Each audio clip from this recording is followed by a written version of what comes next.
বিশ্ব সংবাদে আপনাকে স্বাগত। শুরুতেই জানাবো হাতে পাওয়া সর্বশেষ আন্তর্জাতিক সংবাদের শিরোনাম, পরে বিস্তারিত জানাবো। এই মুহূর্তে হাতে পাওয়া সর্বশেষ গুরুত্বপূর্ণ আন্তর্জাতিক সংবাদ। ইরান ইসরায়েল ফিলিস্তিনি ত্রিমুখী যুদ্ধ চলছে। চলমান উত্তেজনার মাঝেই ইসরায়েলকে পারমাণবিক বোমার হুমকি দিয়েছে ইরান। দেশটির সর্বোচ্চ নেতা আয়াতুল্লাহ আলী খামেনির উপদেষ্টা কামাল খারাজি এই হুমকি দেন। তাহলে কি তৃতীয় বিশ্বযুদ্ধ আসন্ন? এ বিষয়ে রয়েছে বিস্তারিত, সঙ্গেই থাকুন। এবারে জানাবো, গাজায় ইসরায়েলি বিমান হামলায় এক বন্দী নিহত হয়েছে। তিনি ব্রিটিশ নাগরিক, তবে হামাস ইসরায়েল থেকে তাকে বন্দী করেছে। শনিবার হামাসের সশস্ত্র শাখা কাসাম ব্রিগেড এ তথ্য নিশ্চিত করেছে।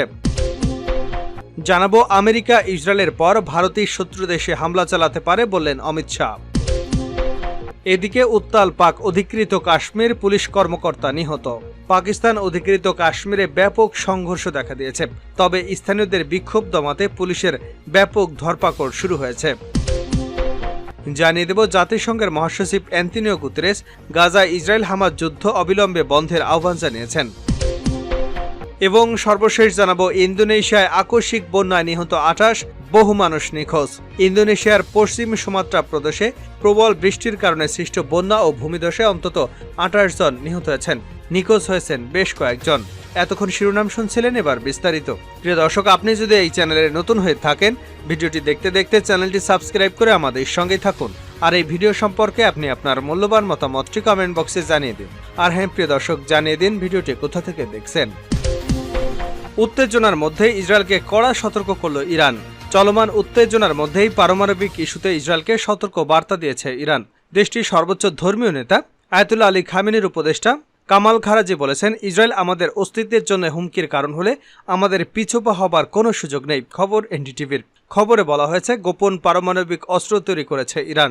দীর্ঘদিন ধরে এমন অভিযোগ করে আসছে ইসরায়েল ও তার পশ্চিমা মিত্ররা। তবে বরাবরই তাদের এই অভিযোগ নাকচ করেছে তেহরান। কিন্তু এবার শুধু নাকচ করেই থামেনি তারা, রীতিমতো তেল আবিবকে শাসিয়েছেন কামাল খারাজি। ইসরায়েলকে হুঁশিয়ারি দিয়ে তিনি বলেছেন, আমাদের পারমাণবিক বোমা তৈরির কোনো সিদ্ধান্ত নেই, কিন্তু ইরানের অস্তিত্ব হুমকির মুখে পড়লে আমাদের নীতি পরিবর্তন করতে বাধ্য হব। গত মাসে সিরিয়ার রাজধানী দামেস্কে ইরানি কনসুলেটে ইসরায়েলের এক হামলায় ইরানের ইসলামিক রেভলিউশনারি গার্ড কোর বেশ কয়েকজন নেতা নিহতের ঘটনায় ইসরায়েলের ভূখণ্ডে পাল্টা হামলা চালায় ইরান। এতে দুদেশের মধ্যে উত্তেজনা ক্রমে বেড়েই চলেছে। চলমান এই উত্তেজনার মধ্যে ইসরায়েলকে সতর্ক করল তেহরান। গাজায় ইসরায়েলি বিমান হামলায় এক বন্দী নিহত। গাজায় ইসরায়েলি বিমান হামলায় এক বন্দী নিহত হয়েছেন। তিনি ব্রিটিশ নাগরিক, তবে হামাস ইসরায়েল থেকে তাকে বন্দী করেছে। শনিবার হামাসের সশস্ত্র শাখা কাসাম ব্রিগেডস এ তথ্য নিশ্চিত করেছে। আল জাজিরার খবরে বলা হয়েছে, কাসাম ব্রিগেড বলছে, ব্রিটিশ ইসরায়েলি বন্দী নাদাব পপলোয়েল 1 মাস আগে ইসরায়েলি বিমান হামলায় আহত হয়ে সম্প্রতি মারা গেছে। গোষ্ঠীটি 11 সেকেন্ডের এক ভিডিও প্রকাশ করেছে। সেখানে পাপলোয়েলকে ক্ষত বিক্ষত চোখে দেখা যায়। এক ব্যক্তিকে একটি সাদা টি শার্ট পরা অবস্থায় দেখা যাচ্ছে। তিনি নিজেকে দক্ষিণ ইসরায়েলের নিরিম কিবুটস থেকে বন্দী হয়েছেন বলে জানাচ্ছে। 51 বছর বয়সী লোকটি নিজেকে নাদাব পপলোয়েল হিসেবে পরিচয় দিচ্ছেন। এ সময় তিনি বলতে শুরু করেন, সময় ফুরিয়ে আসছে, আপনার সরকার মিথ্যা বলছে। আমেরিকা ইসরায়েলের পর ভারতীয় শত্রু দেশে হামলা চালাতে পারে অমিত শাহ। ভারতের প্রধানমন্ত্রী নরেন্দ্র মোদী 75 বছর বয়সে অবসর নেবেন এবং পরবর্তী মেয়াদে প্রধানমন্ত্রী হবেন ক্ষমতাসীন বিজেপি প্রভাবশালী নেতা অমিত শাহ। দিল্লিতে এক সংবাদ সম্মেলনে এমন দাবি করেন আম আদমি পার্টির প্রধান তথা দিল্লির মুখ্যমন্ত্রী অরবিন্দ কেজরিওয়াল। কিন্তু তার বক্তব্যের কয়েক ঘন্টার মধ্যেই অমিত শাহ সাফ জানিয়ে দেন, মোদী তার মেয়াদ শেষ করবেন। সেই সঙ্গে বিরোধীদের উদ্দেশ্যে দাবি করে বলেন, আমেরিকা ইসরায়েলের পর ভারতই একমাত্র শত্রু দেশে ঢুকে হামলা চালাতে পারে। ইন্ডিয়ান এক্সপ্রেস এক প্রতিবেদনে বলা হয়েছে, হায়দ্রাবাদ বিজেপি দলীয় কার্যালয়ে বক্তব্য দেওয়ার সময় অমিত শাহ বলেন, অরবিন্দ কেজরিওয়াল এবং ইন্ডিয়ান জোটকে বলতে চাই, নরেন্দ্র মোদী 75 বছর বয়সে অবসর নেবেন, ভেবে খুশি হবার কোনো কারণ নেই। বিজেপির সংবিধানে এমন কোনো কথা উল্লেখ নেই। মোদী নিজে তার মেয়াদ পূর্ণ করবেন। মোদী ভবিষ্যতে দেশকে নেতৃত্ব দিয়ে যাবেন। বিজেপির মধ্যে কোনো বিভ্রান্তি নেই, তাই বিরোধীরা এমন ধরনের বক্তব্য করে বিভ্রান্তি সৃষ্টি করতে চায়। অমিত শাহ আরও বলেন, নরেন্দ্র মোদী মুখ্যমন্ত্রী এবং প্রধানমন্ত্রী হিসেবে 23 বছরের অভিজ্ঞতা রয়েছে। তিনি দেশের উন্নয়ন নিশ্চিত করেছেন। তিনি দরিদ্রদের উন্নতির জন্য অক্লান্ত পরিশ্রম করেছেন। বর্তমানে দেশের অভ্যন্তরীণ নিরাপত্তা উন্নত হয়েছে। উত্তাল পাক অধিকৃত কাশ্মীর, পুলিশ কর্মকর্তা নিহত।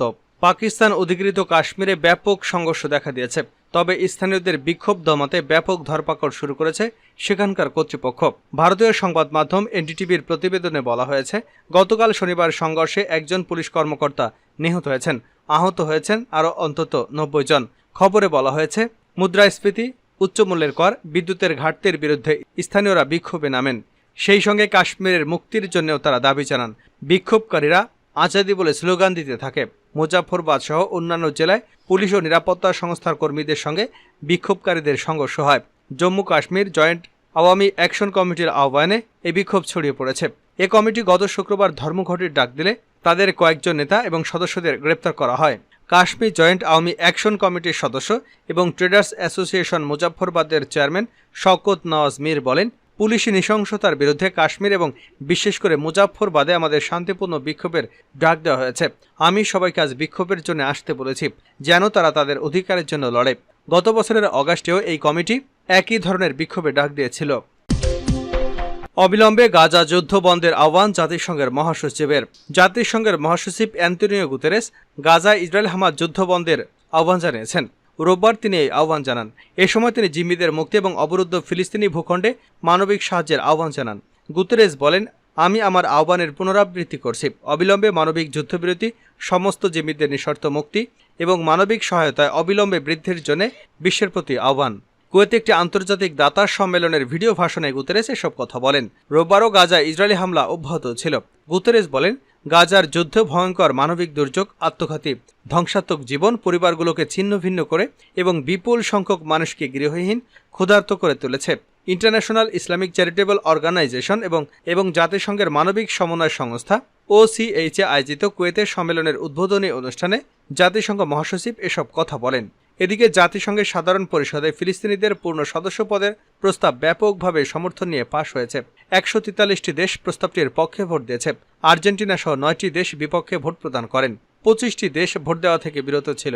শুক্রবার এই ভোটাভুটি হয়। জাতিসংঘ এই প্রস্তাবে ফিলিস্তিনিকে বিশ্ব সংস্থাটিতে বাড়তি কিছু অধিকার দেবে। দেশটি বর্তমানে জাতিসংঘের পর্যবেক্ষক সদস্য হিসেবে রয়েছে। ইন্দোনেশিয়ায় আকস্মিক বন্যায় নিহত 28, নিখোঁজ বহু মানুষ। ইন্দোনেশিয়ার পশ্চিমে সুমাত্রা প্রদেশে প্রবল বৃষ্টির কারণে সৃষ্ট বন্যা ও ভূমিধসে অন্তত 28 জন নিহত হয়েছে।